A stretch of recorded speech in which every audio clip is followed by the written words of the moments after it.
নমস্কার, জয় রাধে, জয় রাধে, রাধে শ্যাম, রাধে রাধে। ব্রহ্মসূত্র, ইহা স্বয়ং ঈশ্বরেরই নিঃশ্বাস। যে কোনো সম্প্রদায় বা মতবাদেরই অন্তর্ভুক্ত হন না কেন, হিন্দু মাত্রেরই শাস্ত্রগ্রন্থ হইল বেদ। বেদই হইল আধুনিক কাল পর্যন্ত জানা প্রাচীনতম ধর্মগ্রন্থ এবং ভারতীয় আর্য সংস্কৃতি সৌধের মূল ব্যক্তি।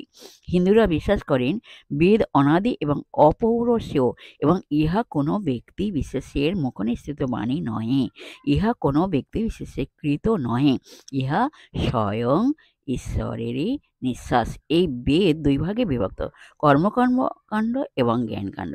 কর্মকাণ্ডের বিষয়বস্তু হইল যাগযজ্ঞাদির অনুষ্ঠান এবং জ্ঞানকাণ্ডের বিষয় হইল ব্রহ্ম সম্পর্কিত জ্ঞান। জ্ঞানকাণ্ডকে বেদান্ত বলা হয় কারণ ইহা বেদের অন্ত বা শেষ ভাগ এবং বেদ প্রতিপাদ্য সত্যের নির্যাস। রাধে।